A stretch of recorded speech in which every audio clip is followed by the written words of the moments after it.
My name is Olivia, I'm 31, and my own sister stole my fiancé with my family's help.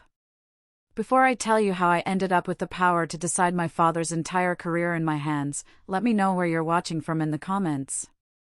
The email arrived on a Tuesday morning, the subject line a punch to the gut, Mom misses you, Olivia. I was sitting in my office, the corner one with the floor-to-ceiling windows overlooking the city, a view I had earned with 3 years of relentless, soul-crushing, and ultimately liberating work. The text of the email was a masterclass in manipulation, a symphony of guilt trips and passive-aggressive pleas about how much they were struggling, how they needed me, how family is family. I stared at the words, my coffee growing cold.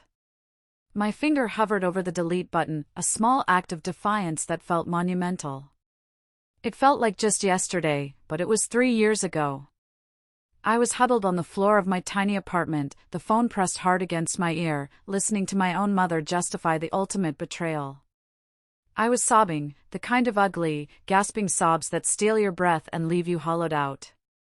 Ryan had just left. My fiancé. He had stood in my living room, that same living room where we'd planned our future, and he couldn't meet my eyes. He'd told me he had feelings for my sister, Natalie. That he was breaking off our engagement. The first person I called was my mom. In that moment of pure, unadulterated pain, all I wanted was my mom. Instead, I got a judge, jury, and executioner. Well, Olivia, she had said, her voice devoid of any warmth, just a weary sigh as if my heartbreak was an inconvenience. These things happen. Natalie has been struggling so much since she dropped out of college. She deserves something good in her life. You should be happy for her. I remember the silence that followed, a roaring vacuum where a mother's comfort should have been. The world seemed to tilt on its axis. Happy for her?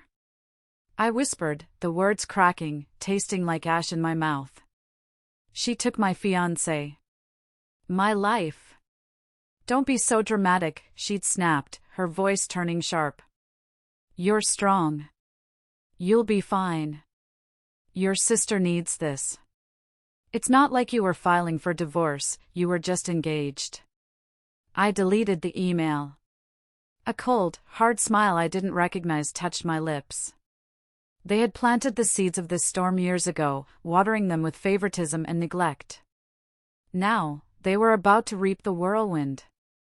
To understand how a family can detonate its own foundation, you have to understand their golden rule: Natalie gets, Olivia gives. It had been the unspoken law of our household since we were children. I was the responsible one, the quiet one, the one who got good grades and never caused any trouble. Natalie was the vibrant one, the charming one, the one who could set the house on fire and be forgiven before the smoke cleared because she'd flash a dazzling smile.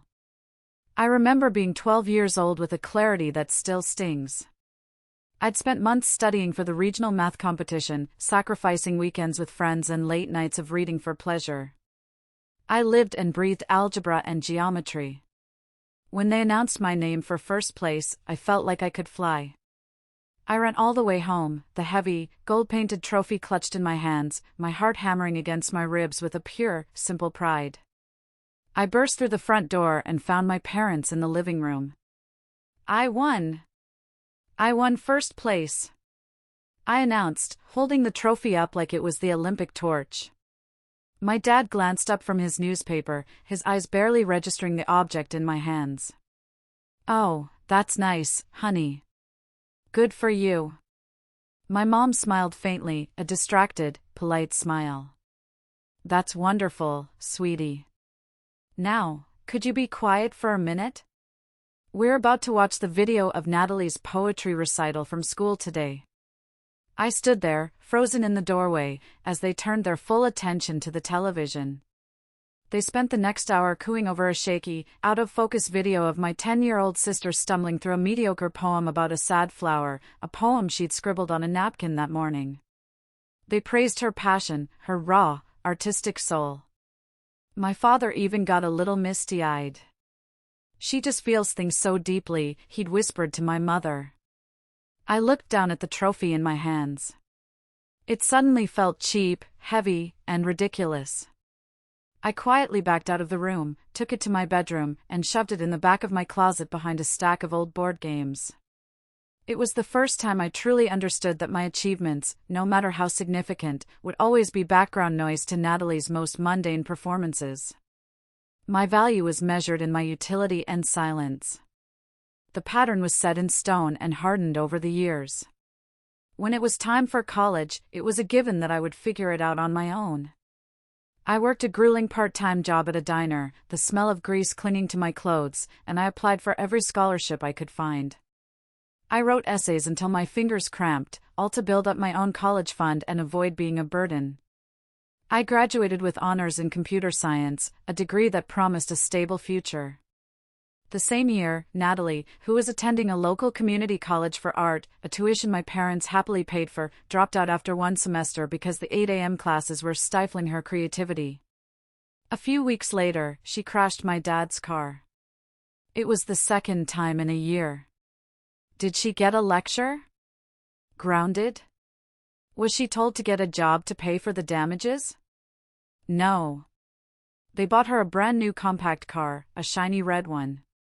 She just needs something reliable to get her to job interviews, my mother explained, her back to me as she washed dishes. She didn't look at me as I was putting on my sensible shoes to take the bus to an interview for my first real job. My starting salary was going to be decent, but I had a mountain of student loans to think about. The injustice of it all was a constant, bitter pill I was forced to swallow. Then, I met Ryan. It was at a tech conference in a city 3 hours away. It was the first time I'd felt truly seen. He wasn't just charming, he was brilliant. He listened when I talked about my work, his eyes lighting up with genuine interest. He didn't see a quiet, responsible girl, he saw a passionate, intelligent woman. We fell in love quickly, a whirlwind of shared dreams and late-night coding sessions, fueled by cheap pizza and endless coffee. After 8 months of dating, he proposed on a quiet evening, in the middle of our tiny apartment, with a simple, elegant ring. It wasn't huge, but it was perfect. I felt like my life was finally, truly starting. For the first time, I had something that was just mine. The night I brought him home to meet my family was the beginning of the end. I should have seen it coming. Natalie, who was then 26 and still living at home, finding herself, took one look at Ryan and her eyes lit up with a predatory gleam I knew all too well. She had a sixth sense for anything that brought me happiness and an insatiable need to claim it for herself. She emerged from her room wearing a tight red dress that was completely inappropriate for a family dinner. The entire evening was a performance, with Natalie as the star and Ryan as the prize. She spent the entire time leaning across the table, her hand brushing his arm as she laughed, a high, tinkling sound that grated on my nerves. "Oh, Ryan, you're so funny," she'd giggle, flipping her long, blonde hair. "Olivia never told me you were this much fun." My parents, instead of shutting it down, ate it up. They were basking in her reflected glow. "It's so wonderful to see how well you two connect," my mother beamed, looking from Natalie to Ryan as if I wasn't even there. My dad just nodded along, a proud smile on his face. "Our Natalie, she can charm anyone," he chuckled. I felt a familiar cold dread creep into my stomach. I was becoming a ghost at my own engagement dinner. I tried to steer the conversation back to us, to our wedding plans, the venue we were considering. But every time I spoke, Natalie would interrupt with a story about herself, or she'd ask Ryan a direct question, pulling his attention back to her. I watched the man I loved, the man who was supposed to be my future, get pulled into her orbit, and my family was the gravitational force. I went to bed that night with a knot of anxiety in my chest, a premonition that I desperately tried to ignore. A few weeks later, the bomb dropped.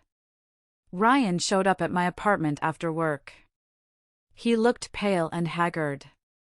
He wouldn't look at me, just stared at a spot on the wall over my shoulder.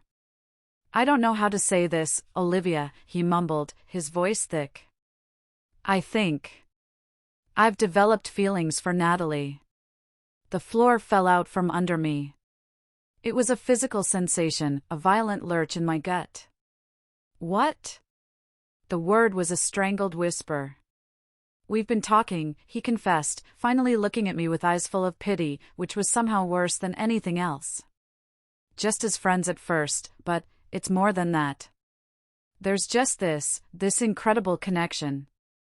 I can't fight it. I'm so sorry." He slid the engagement ring off my finger and placed it on the kitchen counter. It looked small and meaningless now, a cheap piece of metal. After he left, I slid down the kitchen cabinets and collapsed onto the cold linoleum. The first call was to my mother. It was a reflex, a desperate, primal need for comfort. But the woman on the other end of the line wasn't a mother.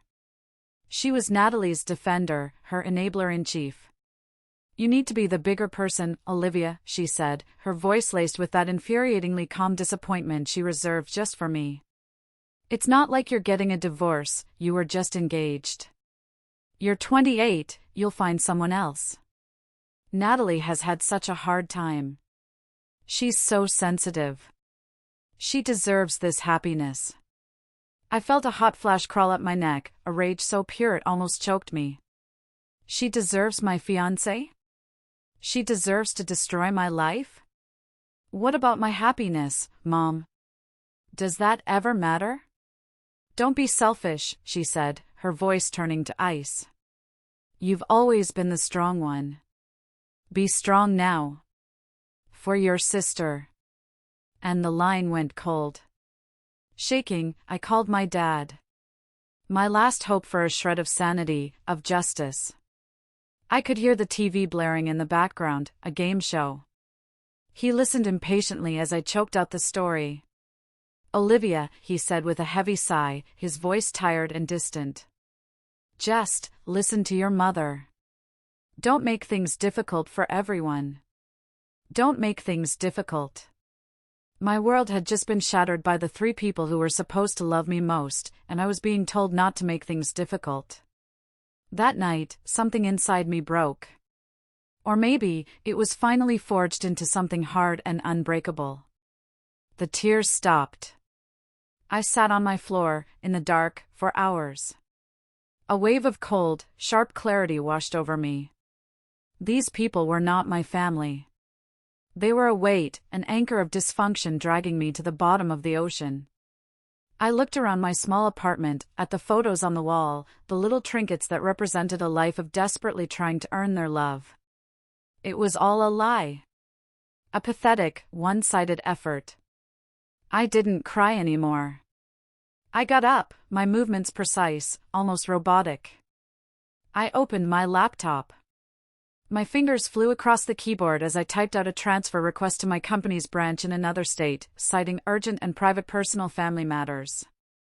I went to my closet and packed one large suitcase with my most important documents, my professional clothes, and nothing sentimental. I took the ring Ryan had left on the counter and, without a second thought, dropped it into a public donation bin on my way out of the building. I drove to my bank and cleared out my savings account. Then, I went to my phone and, one by one, I deleted their numbers. Mom. Dad. Natalie. I blocked them on every social media platform. I left a simple note on the kitchen counter. It had 3 words, "I am gone." I got in my car and drove for 12 hours straight, fueled by coffee and a cold, burning rage. I didn't stop until I crossed the state line. I didn't look back. The next 3 years were a blur of work. I poured every ounce of my pain, my anger, my frustration into my career. It was my refuge and my weapon. I worked weekends. I took on the hardest projects, the ones no one else wanted, the ones with impossible deadlines and complex problems. I wasn't just running from my past, I was building a fortress against it, brick by painful brick. And it worked. I got one promotion, then another. I went from a junior developer to a team lead, then to the head of engineering for my entire division. My new salary was more than my father had ever made in his best year. I bought a small house with a yard and a garden. And I met Marcus. He was a kind, stable architect who loved me for my mind and my resilience. He listened. He celebrated my successes without a hint of jealousy. He was everything Ryan wasn't. He was real. One evening, about 3 years after I'd left, my phone rang. It was my cousin, Lisa, the only member of my extended family I hadn't cut off. She was a good person, a neutral party who had always been kind to me. "Hey, Liv," she said, her voice hesitant. "I don't know if you want to hear this, but things aren't going so well back home." I stayed silent, my posture rigid, letting her talk. "It's about Natalie and Ryan," she continued. "It was a disaster. Ryan lost his job about a year ago, something about poor performance. He started drinking. A lot. They fought constantly. Natalie couldn't handle him being broke and miserable, so she dumped him and moved back in with your aunt and uncle.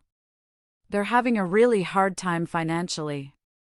And your dad's company, Northgate, is having massive layoffs.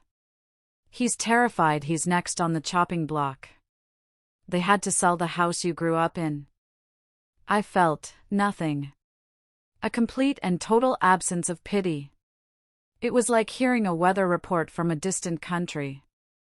"Thanks for letting me know, Lisa," I said calmly. "I hope you're doing well." That call was the first crack in the dam of silence I had built. A week later, the emails started. First from my mother, with saccharine subject lines like "thinking of you" and "family is everything." Then came the ones from Natalie, full of misspelled words and breathtaking self-pity, asking if she could crash with me for a few weeks to get back on her feet. I deleted them all without a reply. Then, things escalated. My mother started showing up. First at my apartment building, leaving tear-stained, manipulative letters with the doorman. I instructed him to throw them away. Then, she came to my workplace. She waited in the lobby, telling the receptionist she was my mother and that it was an emergency. I saw her from the internal security camera feed, looking frantic and entitled.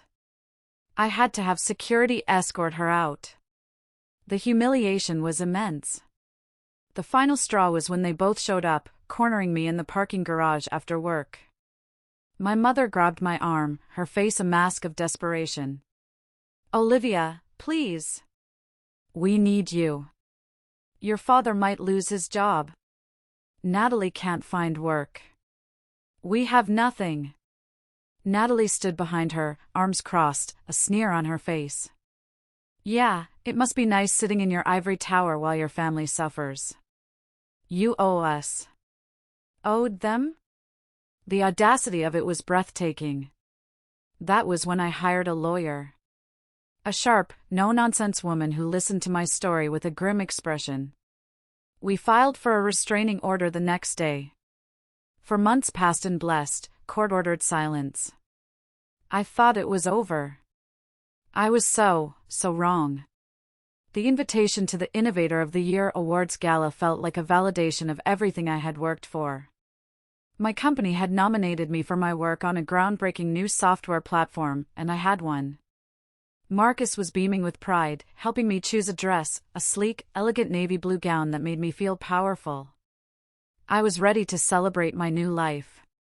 The day of the gala, Mr. Harrison, my CEO, called me into his office. He was a sharp, direct man in his late 60s who valued competence above all else. "Olivia," he said, getting straight to the point. "You know we're in the final stages of the Northgate Industries acquisition." I nodded, my heart beating a little faster. It was the biggest news in our industry. "It's a mess over there," he continued, leaning back in his chair. "Their tech infrastructure is a dinosaur held together with digital duct tape.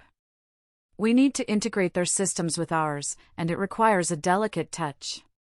This isn't just about code, it's about people and processes. We need a leader who understands the technology inside and out, but also has the strategic vision to oversee a massive restructuring. I want you to lead it. You'll be the head of technical integration for the entire project." I was stunned into silence. It was a massive leap of responsibility, a position of incredible power. "Sir, I'm honored. "You've earned it," he said simply. "Your work speaks for itself." That evening, as I was doing my makeup for the gala, an email notification popped up on my phone. It was from Natalie. The subject was just my name. Against my better judgment, my finger tapped the screen. It was a long, rambling tirade, filled with typos and pure, uncut rage. "You think you are so much better than us now with your big job and your fancy life," it read. "Dad might lose his job because of your company and you don't even care. After everything we did for you, you owe us. We just need the money, it's not like we actually want you back. You are so selfish and you always have been. I hope you fail." I read it twice, then a third time. A cold, calm certainty settled over me. I took a screenshot and saved it to a secure folder on my phone. It was the final piece of evidence I didn't even know I needed. It wasn't about love or family. It was never about that. It was just about what I could provide. The mask was completely off. The gala was a glittering affair. Crystal chandeliers, the sound of a string quartet, the low hum of conversation among the brightest minds in the city. I was standing with Marcus and Mr. Harrison, a glass of champagne in my hand, actually feeling happy, when Lisa sent me a text. "They're here. All three of them. I saw them at the check-in. Be careful."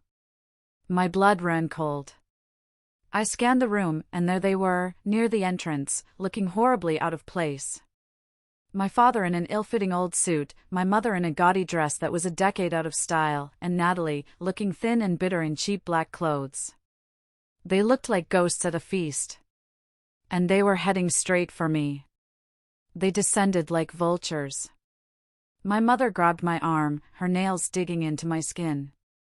"Olivia, thank God," she began, her voice loud enough for everyone nearby to hear, tears already welling in her eyes in a practiced display of maternal grief. "We need to talk. Your father, the company, you have to help us. Don't you dare walk away from us," Natalie hissed from behind her, her voice low and venomous. "After all you've put us through. You have to fix this." It was a clumsy, desperate performance. People were starting to stare. Mr. Harrison looked concerned, his eyes flicking towards the security detail near the door, but I gave him a slight, almost imperceptible shake of my head. I was done running. I was done being humiliated. A few minutes later, they called my name. I gently removed my mother's hand from my arm, straightened my dress, and walked to the stage, the applause a distant buzz. I accepted the heavy glass award. I looked out at the crowd, my eyes finding my family. Their faces were a grotesque mixture of envy and desperate hope.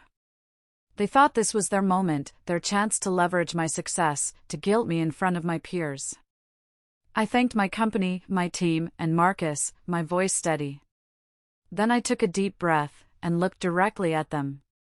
"And I'm especially excited to use this opportunity to announce my new role," I said, my voice clear and professional, ringing through the silent hall. "As of this afternoon, I have been appointed as the head of technical integration for the Northgate Industries merger. My primary responsibility will be to evaluate and restructure their entire technology division to ensure maximum efficiency and alignment with our corporate strategy." I let the words hang in the air. I didn't say layoffs. I didn't say downsizing. I didn't have to. The words restructure and efficiency were corporate speak for a purge. I watched my father's face. The color drained from it. He went white as a sheet, his hand coming up to grip his chest. He understood. His 30-year career, his pension, his entire professional legacy, it was all going to be reviewed, analyzed, and judged on efficiency by the daughter he had cast aside. The power dynamic of our entire lives had just been reversed in one public, devastating announcement. My mother's jaw dropped, her fake tears forgotten. Natalie just stared, her mouth agape, the smugness on her face finally, irrevocably shattered. Later that night, as Marcus and I were leaving, my father cornered me by the valet. He looked 10 years older. Olivia, he stammered, his hands trembling. About Northgate. I've been there for 30 years. I know the systems. I can be valuable. I looked him dead in the eye. My voice was quiet, professional, and utterly devoid of emotion.